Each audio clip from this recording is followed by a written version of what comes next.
Hello, everyone. Welcome back to our building an enterprise level system with Xero series. I hope everyone had a great weekend. So excited to resume the second week of festivities.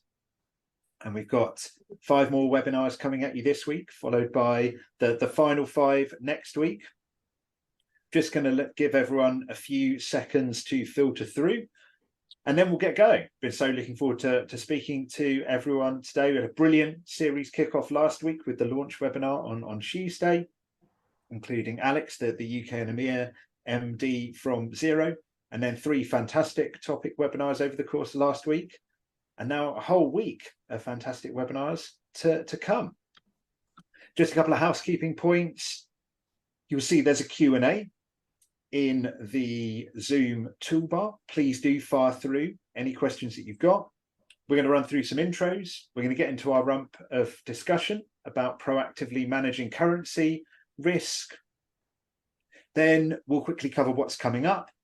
And then that will take us to the full half hour. And then there'll be a Q&A as a bonus on top of those 30 minutes of content. But without further ado, let me get into it. So my name's David Tuck.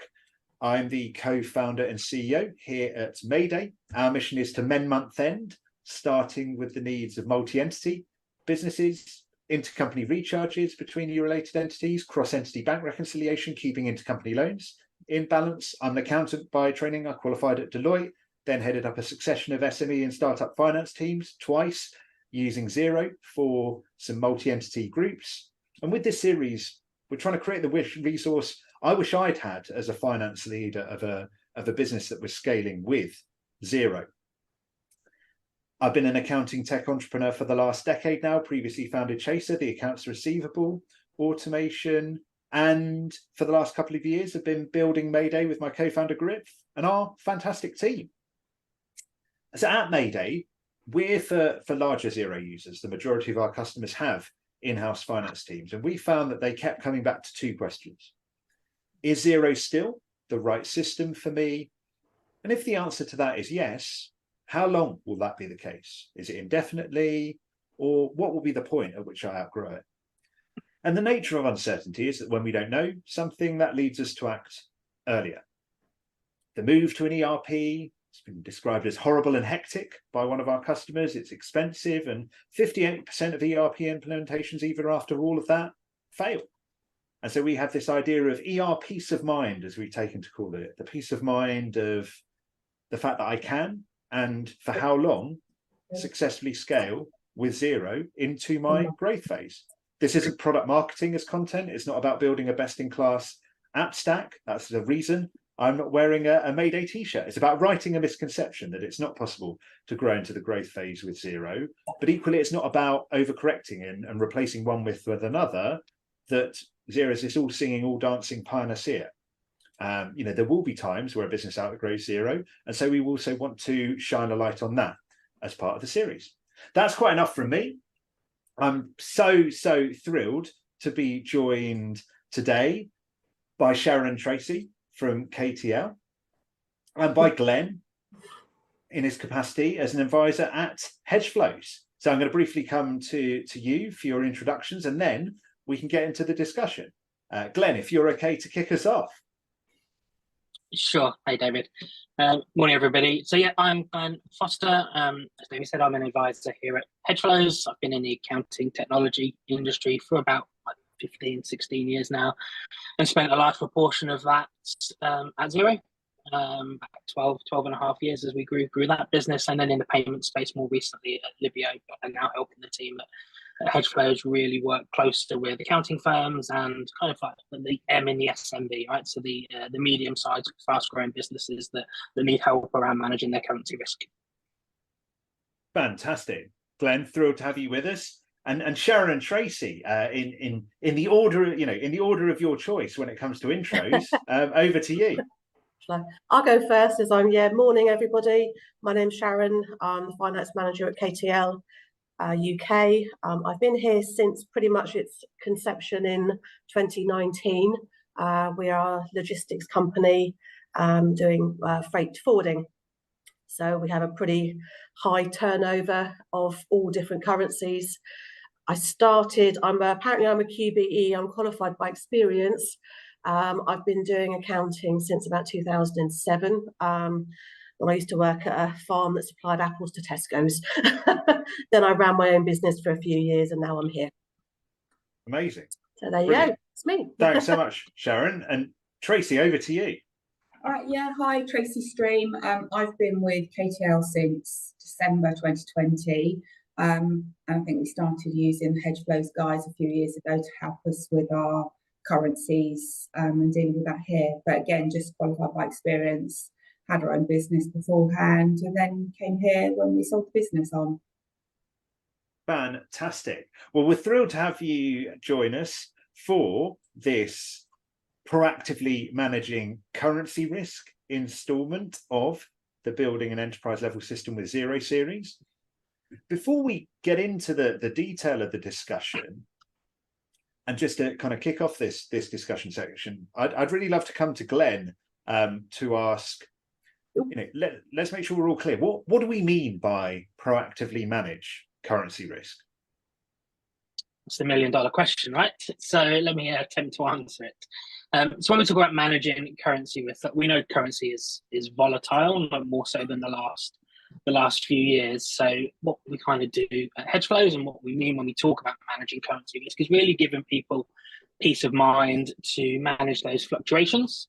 So the ability to do things like pre-booking of currency, to take that risk off the table so that you know, should an exchange rate change and should currency fluctuate on you, that actually you've kind of removed that risk element just there.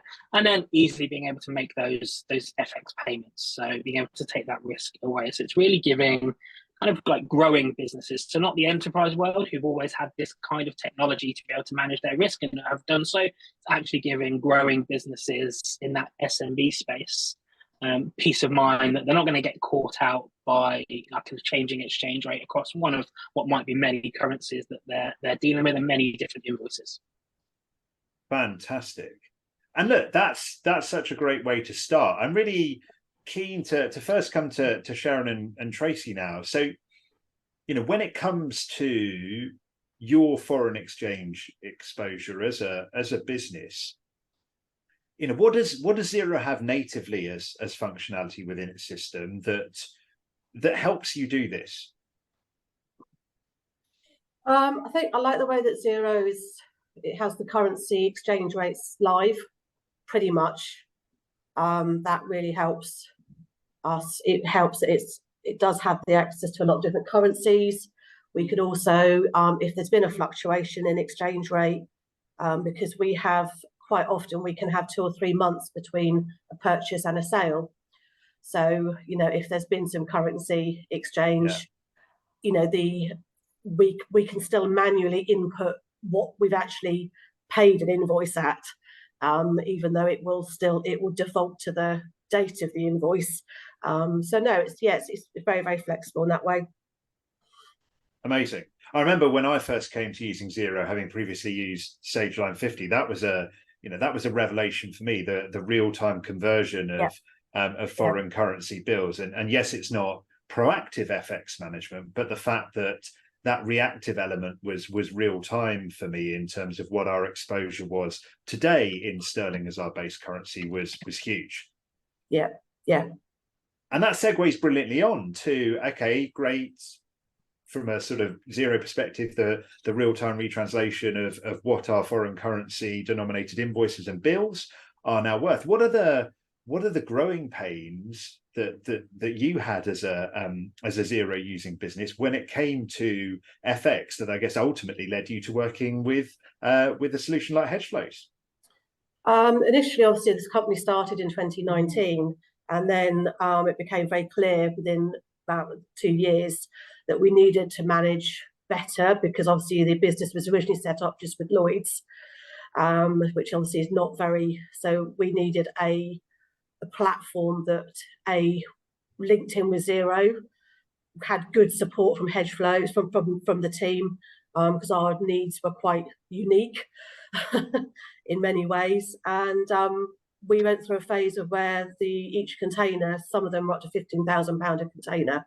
So you're paying, if you've got a purchase invoice with 15 containers on, that's a pretty hefty invoice, and that's when your currency really comes in. You need to know you've got a good exchange rate, and you're not being, because you can lose a lot of money. It enabled us to lock in the rates that we were having to pay. We could then convert that so we didn't have any losses. And so were you doing any kind of sort of forward currency provisions before, when you were saying you were just with Lloyds, or you were just completely No, that was purely once we were with HedgeFlows. So again, you can lock in because you know what currency your purchases are going to be paid at. So therefore you can make sure that your sales invoice is invoiced out at that rate as well. So you're not losing huge amounts of money. Yeah, because you were saying, I think before, you'd have a sort of 2 to 3 month period potentially in which which the relevant rate could move. And if you've got an invoice or purchase for 250,000, for 3 months, there's a lot can happen in 3 months. Got it. So that comes through really clearly when we talk about growing pains. It's that exposure to an increased array of different currencies, but also significantly increased volumes, which can then have a correspondingly more dramatic impact on your bottom line, both favorably as well as favorably as well as unfavorably, but equally, there's that level of uncertainty which is impossible to budget for. Yeah, it is. Yeah. Fantastic. So that comes through really, really clearly. And the answer to this maybe no, but I'm really keen to kind of ask the question, Sharon and Tracey, both of you as well as of Glen, is there any point at which you were encountering those growing pains, if you will, when it came to the foreign currency exposure that meant you had to think about leaving Xero to move to an ERP system? No, we didn't ever get to that point. I think if we hadn't found something like HedgeFlows, then yes, that would definitely have become more of a, when you start seeing your financial losses and gains on your profit and loss, you're like, right, okay, we need to do something. So that would have been where HedgeFlows really was able to really help us in that area. Great. And Glen, just from your perspective, because I know you bring both your work with HedgeFlows to this, but also your long and distinguished time at Xero. What's your perspective on that? Does this necessitate a move to an ERP? So I think over the last few years, we've seen a rise of apps that are really focused on that top 10, 15% of the Xero client base.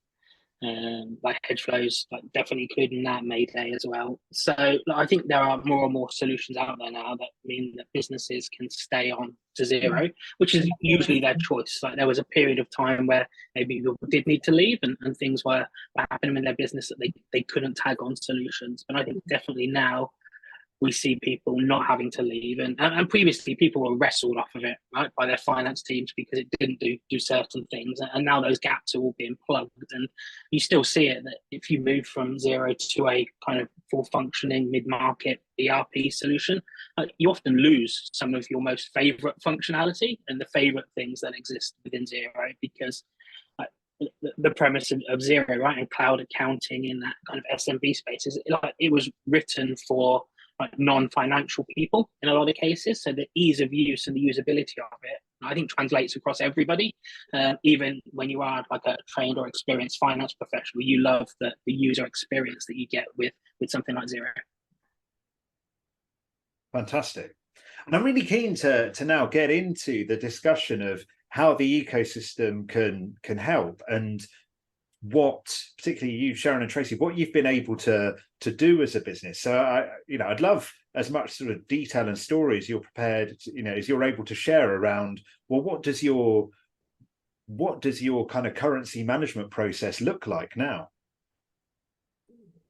That's an interesting one. It fluctuates, I think, for us. It goes, no one day is the same, which sometimes is, you wish you could have that really nice right, this is what's going to happen today, or this is what's going to happen, we can plan forward, just doesn't work like that, because we have three departments: customs, road, and ocean. So road is instant, so that job it'll get booked one day and it'll be delivered the next day. Customs is customs clearances, they're all done on the same day, and the ocean is the one that can be up to 3 months. So for us, our challenge is trying to keep it as sensible as possible, looking at the values of the invoicing, which currencies we're paying out in, and trying to get the best rate for the best deal that we can at that time. And obviously, HedgeFlows feeds back into Xero, and it bank reconciles for us as well, which we try to keep, if we get paid in dollars, we don't do any converting unless we need to. Then you kind of can make sure that you haven't got any losses. The same with euros. We use a lot of euros. We do the same with that, but it's all done through HedgeFlows, and then it's all reconciles really easily back to Xero, and you can just see it all there really clearly. Got it. So you have FX exposure both on revenues as well as costs, and so there'll be a natural FX hedging in there, and then you will proactively provide against anything that's not actually hedged, both on the sales and the cost side. I think now if we knew we didn't have any dollars coming in, or we're having to pay out in dollars, we would look now to book the dollars so that we know that we're fixing in the exchange rate that we're having to buy out, so that we're minimizing any risk that we've got. Got it. So there's also a sort of forecasting element of your sales and your bills, and when they are likely to be paid, need to be paid, coupled with, okay, what's the residual exposure that we will then take out provision against. Of course, it's great. It's like taking me back to my ACA exams and the FX. I just get to nerd out on this. It's so much fun. So okay, got it. So that's really fascinating, the kind of the natural hedging, and then the booking against it. I'd love to get a bit more kind of color in terms of what's the impact that's had on you, I guess, both in the macro sense, you as a business, but then for the two of you as individual finance team members as well. But if we can start with what the impact has been for you as a business. I think initially, obviously, when we first, it did have an impact, because obviously we realised we were losing money on costs. We tried to also get people, if they're paying in dollars, to pay into the dollar, like Tracey was saying, the dollar account, they're paying in euros, to pay into the euro account. And again, we use a factoring company, so HedgeFlows can receive money from there as well. Oh, right. So that's, anyone that pays in dollars to the factoring, that gets transferred straight over to HedgeFlows, so that's there for us to use. So it's an ongoing impact, I think, is there. I mean, really, we're still quite young. We're only 4 years old, so we're still, even though the MD's got a lifetime of experience, we're all learning. And when your container price go up to thousands, it does. And that's the thing, it's always fluctuating at the moment. We hear them talking every day and saying, "Oh, container prices have come down," and a week later they go, "Oh, they've gone back up again," and you're like, "Oh no, do we need to do anything?" So it's just on a week by week basis. And before I came here, I've got to say, I never had to deal with any kind of foreign currency or anything like that. It's been a bit of a learning curve for me as well. I mean, same here. And to expand on that, so what impact has it had on you in terms of your personal day-to-day? I guess, without putting words in your mouth, in terms of sort of, stress levels and uncertainty levels. I mean, it does cause, because obviously you're always striving to do the very best that you can, and you don't want, but I do keep an eye on the losses and the gains, and trying to make sure that it keeps us. But it can be a little bit a bit touch and go, especially if you're trying to work out the profit, obviously, on each job. Sometimes I can see that we've made a slight loss on a currency exchange where somebody may have invoiced out at the incorrect amount. So I might have to go back and say, come on, that needs to be redone. It's not, you know, you've just put a typo in and it's wrong. So yeah, so I think sometimes as well there's difficulty with trying to get some of the team to understand about the currencies and how important it is to, if they've got something big, then to just make everyone aware, because you know, there was just things being thrown at us every day, invoices for all these thousands of dollars, and we were there with our head in our hands going, oh, you know, why were we not aware of this? So we tried lots of different approaches to try and get that educating the team as well. But it was it's a lot better now than it was. There was one point, I think, that probably a good 6 months, it was just we felt like we were constantly nagging people to take the issue seriously on the, you know, the currency gains, and it was, or losses really, it was, because we weren't managing it well. So we did eventually get there, and it is a lot better now. Fascinating. And then Glenn, just over to you from your, I guess, sort of macro perspective across the various different businesses that you've seen proactively manage currency risk. You know, any stories from there about how the ecosystem can help?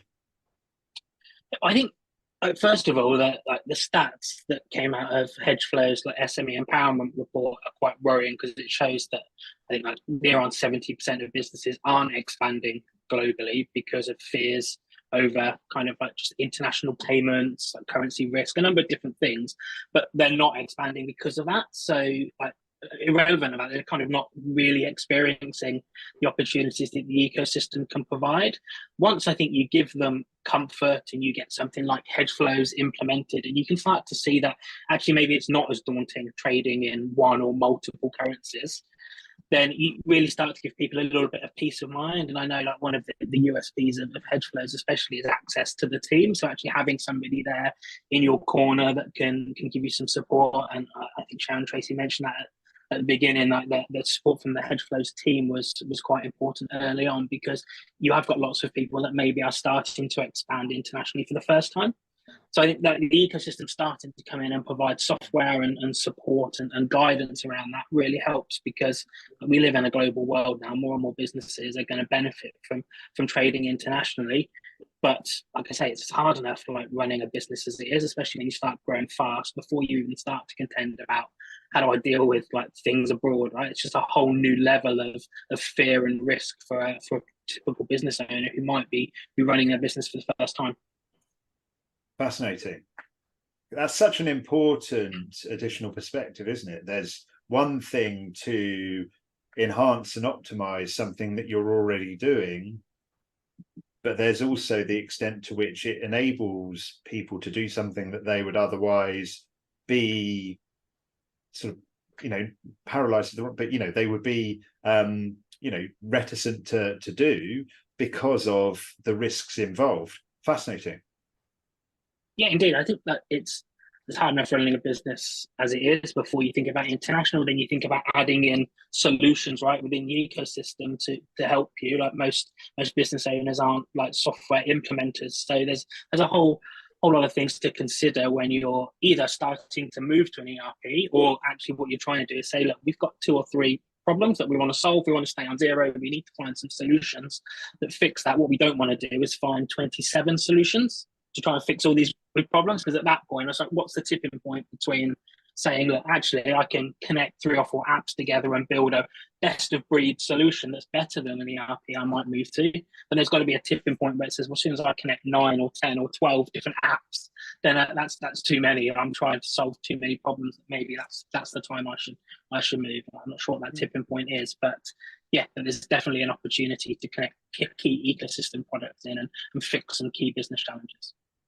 Fascinating. And that discussion has been, so rich. Thank you very much for everyone for the insights that you shared. That segues brilliantly on to the final part of the discussion of what be your top tip for scaling with Xero? And Glenn, I might come to you first before I come on to Sharon and Tracey. Look, I guess for me, it would be identify what your key scaling challenges are, like whether it's FX, right, or whether it's multi-entity, like really figure out what the top 2 or 3 problems are. And then, like, if you can't solve it yourself, try and find someone who can help you support that, whether that's your accountant or your bookkeeper, or it's a separate business like a software implementer. But try and find somebody that can give you the support around implementing those kind of key solutions that can enable you to build what is effectively a best of breed, right? Rather than you move to an ERP and like some of it will be, pardon my French, a little bit crappy, right? You'll get some great bits, and then you'll get some bits that maybe aren't so great because they just don't have the dedication towards fixing certain problems. So create that best of breed solution that can really help you scale. But you probably need the right professionals around you and the right support to make sure that you're picking, utilizing, and getting the most out of those solutions. Fantastic. Sharon and Tracey, over to you. Your top tip. I think for us in our business, very much keeping an open mind, because you never quite know what is going to be thrown at you. Take your time, look at it and think, actually what I've spent a lot of time is analysing our business and how it works and when things come in and when they go out, and try and putting a lot of effort into getting the right people, the right things in place for us. So I think we're in a good place. Yeah. We're in a good place now. Xero is very good. I say it's very user friendly. And it's very helpful. It's very having used different accounting packages in the past, Xero is definitely the one that links in with a lot more of what we use. It's just, I think for us, when I started doing the currency things, it took me a while to get my head around it myself. So, I spent a bit of time myself understanding what it was we were trying to achieve, not just us through accounting, but to get the rest of the team to understand what we were trying to achieve, because we couldn't do it just us. We had to get them to be on board with it as well. So I think that's about us. Fantastic. Well, brilliant. Well, look, let me briefly preview what's coming up over the next 3 days. So tomorrow, so all of these at 10 a.m. Tomorrow, we've got managing complexity when scaling payroll with Beth Staff from Silvera, Dave Selleck from Siggrove, and Sabrina from Pento. And then on Wednesday, we've got managed complex manufacturing and inventory processes with Kerry Baker-Biggs from BookCheck, Matt Flanagan from Blue Hut, and Amber Chaff from Unleashed. And then on the 21st, optimizing FX rates and automating reconciliation with James Scobie from Airwallets, Chris Carter from EventWise, and John Toon from Beaver and Struthers. Just gone 29 minutes past the hour, so we're within a minute of our scheduled runtime, which is excellent. So I'm now just going to dive into the Q&A. So we've got a couple of great questions that have come through here. So, Sharon, Tracey, you touched on it before about educating the team. The question is, who needs to be involved in setting your treasury management, your FX policy?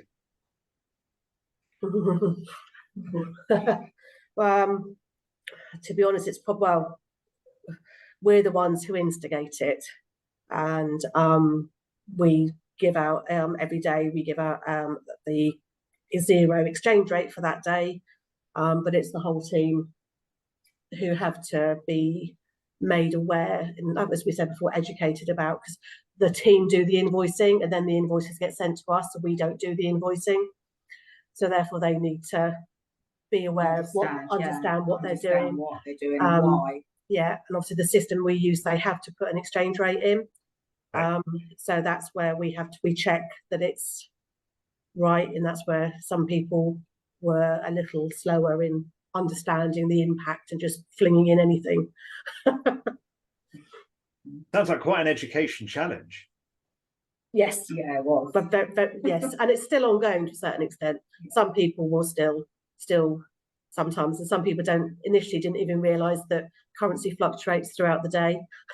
So yeah, when I had the HedgeFlows website up, and so I was like, oh look, it's moving, it's changing. It's like, yes. So yeah, that was the level of the education that we had. So yeah, they are a lot better, but yeah, it's a challenging industry to be in at the moment. Got it. Really, really interesting. And then the final one was around, like, how often should you be reviewing that policy? It's ongoing, to be honest. In my head, I don't have a set time, but I'm reviewing constantly and checking to make sure that we're doing the right things. I think because it's because we deal with currencies every day. Yeah. When you're dealing with it, you actually think about what you're doing and why you're doing it and why you're doing it that way. So I think it's a natural thing that you think about it every day. Whether or not there should be a formal kind of, timeline, I don't know, but it's definitely, when we're dealing with it every day, it's something you just think about every day. It's the natural part of your job. Yeah. And obviously we produce monthly management reports. That's part of that process as well. We have an accountant who assists us with that as well. So, that would be part of that. If something was off, I think, I would pick it up before they did, but they would as well. And then there would be like, do we need to make a change? And if we do, what do we need to do? Fascinating. Well, look, it's been a great session today. I've learned a huge amount from it. I mean, remember when I worked at Deloitte, would have huge sort of PLC clients that would have tens of people in their treasury team. And it's been really clarifying, fascinating to find out about the way that a growing SME, as Glenn put it earlier, the M in SME, can now truly develop a de facto treasury function whilst successfully scaling with Xero. So Sharon and Tracey, huge thanks to you for your time and sharing your insights. Glenn, a massive thanks to you, and look forward to seeing everyone over the remaining 9 webinars that we have in the series. Link there to go and register for any and all that are relevant.